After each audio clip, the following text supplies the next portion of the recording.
Real 99 news, हम दिखाएंगे सच। Uttar Pradesh Bahraich auto rickshaw चलाने वाला पत्नी को मारकर खुद फांसी पर लटक गया। घटना की जानकारी होने पर क्षेत्र में हड़कंप मच गया और शोक की लहर दौड़ गई।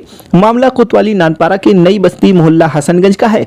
यहां का रहने वाला धीरज उर्फ बबलू 30 वर्ष का बीती 23 अक्टूबर की रात पत्नी से कुछ विवाद हुआ। इस बीच बात इतनी बढ़ गई कि पत्नी आरती उर्फ रानी 25 वर्ष को लोहे की राड से पीट कर हत्या कर खुद भी फांसी पर लटक गया।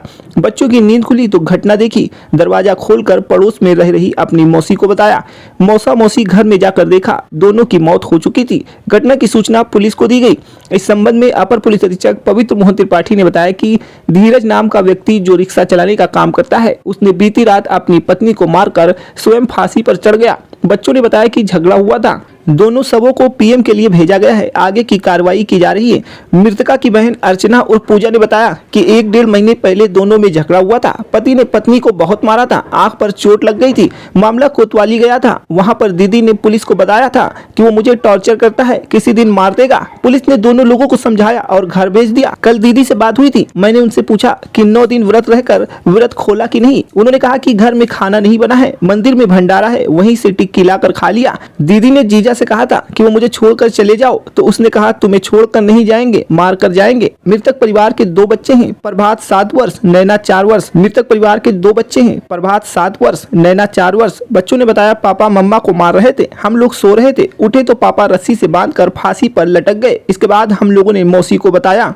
मोहल्ला थाना नानपारा में धीरज नाम के व्यक्ति जो कि रिक्शा चलाता है, उसने रात्रि में लोहे के रॉड मारकर अपनी पत्नी की हत्या कर दी और स्वयं फांसी पर लटक गया है। उसने आत्महत्या कर ली है। इनके 2 बच्चे हैं। बच्चे द्वारा ही बताया गया है कि रात्रि में उनके पिता द्वारा उनकी माता की झगड़ा हुआ था। इसमें पिताजी द्वारा उसकी माता की हत्या कर दी गई है। इस संबंध में उसकी बहन उसके पड़ोस में ही रहती है, उसके द्वारा भी इसकी पुष्टि की गई है।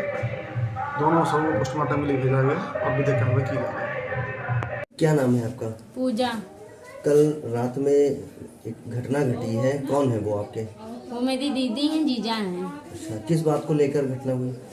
ये तो मुझे नहीं पता, लेकिन 1-1.5 महीने पहले लड़ाई झगड़ा हुआ था। तो फिर आँखी वाखी पे मारे थे। थाना कोतवाली भी गई थी। थाना कोतवाली में जब गई तो सब लोगों ने यही कह दिया मियाँ बीबी का मैटर है, कोई मतलब वो पुलिस वाले कोई होगा, हम तो गए नहीं थे साथ में। कहें कि मियाँ बीबी का मैटर है, छोटे छोटे बच्चे हैं, क्या तलाक लोगी और बात को ख़त्म कर दो, जाओ दोनों लोग समझौता करके रहो, अच्छे भेज दिए। तो वो फिर कहती रही नहीं सर ये मुझे किसी दिन मार देगा, सर मैं नहीं रहना चाहती, मुझे मार देगा। तो बबलू से कहें क्या तुम धमकी देते हो? तो वो कहें कि नहीं मैं सर कोई धमकी नहीं देता हूँ, ये डरती है, मेरे साथ नहीं रहना चाहती है।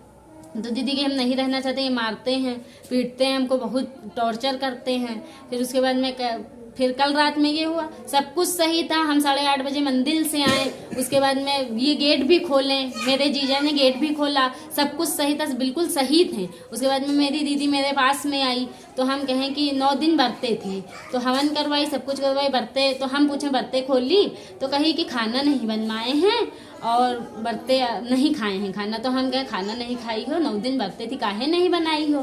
तो हम कहें कोई लड़ाई हुआ है? तो कहीं लड़ाई कुछ नहीं हुआ है। हम कहें कि का बनाए, भंडारा है तो वहीं खा लेंगे, का थके थे। तो हम कहें अच्छा चलो ठीक है। हम कहें कुछ खाए? तो कहें टिक्की लाया था वही खाए हैं। तो हम कहें अच्छा, इतनी बात खत्म हो गई, हम लोग सो गए। हम कहें ठीक है जाओ सो, हम भी सो गए। उसके बाद में फिर रात में पता नहीं क्या हुआ, हम लोग कुछ जान ही नहीं पाए, हम लोग सो गए। फिर रात में वही 1 बजे की 1:30 बजे पता नहीं क्या हुआ, 1:30 बजे इनका बच्चा मेरे पास आया। जब दोनों लोग खत्म हो गए तो 1:30 बजे प्रभात आए, नैना आई तो गेट खटखटाया, कहा मौसी? तो हम कहें हाँ। तो दोनों रो रहे थे, खून लगा था इनके शरीर में। क्या हुआ बाबू?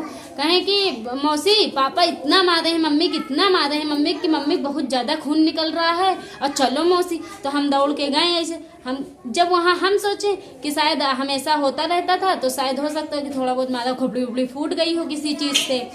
जब वहाँ हम गए तो कोई और ही सीन देखें। वो ऊपर लेटी थी, ये इस तरीके का कम्बल था, इतना ओढ़ी थी, उसका सर नीचे था, किसी चीज़ से मारा था, नाक से ब्लेड, मुंह से ब्लेड, ये गर्दन को साथ दिया था पूरा, ये ब्लैक था और पता नहीं किस हिसाब से मारा था। उसका गला नीचे झूल रहा था, इतनी आँखी हो गई थी। फिर खुद भी फांसी लगा लिया था पंखे से। फिर बच्चे रो रहे थे, बच्चे आए बच्चे हमसे कहने लगे, हम कहें बाबू बताए काहे नहीं थे, हमको बताते आवाज़ मारते। कहें मौसी हम सो रहे थे, कुछ आवाज़ ही नहीं आई, हम लोग सो रहे थे उसी घर में, कोई आवाज़ नहीं। पता नहीं पापा किस तरीके से मार दिए मम्मी को। 2-3 बार। आप लोग कहीं और के हैं, यहाँ रहते थे किराए पे कि यहीं प्रॉपर के नानपारा के? नहीं, हम लोग नानपारा के ही हैं, यहीं की लड़की भी है, यहीं मेरी शादी भी हुई। उनकी शादी कानपुर से हुई थी, लेकिन वो रहती यहाँ थी। लेकिन आज पुलिस वाले अगर कुछ कार्रवाई किए होते तो उसके दही में डर होता। 2-2 बार हम लोगों ने बुलाया, पुलिस 2-2 बार किया। पुलिस वाले हमेशा यही कह देते थे, पुलिस वालों को 500 दे देता था, 1000 रुपए दे देता था, पुलिस वाले रख लेते थे चुपचाप। पुलिस वाले कुछ नहीं, खाली समझौता करके चले जाते थे। आज पुलिस वाले अगर उसको मारे होते, 2-4 डंडा 10 डंडे मार दिए होते, पैर तोड़ देते, 6 महीना बैठ के खाता, आज वो सुधर जाता या तो चला जाता। आज किसी की जान नहीं जाती। रियल 99 न्यूज, हम दिखाएंगे सच।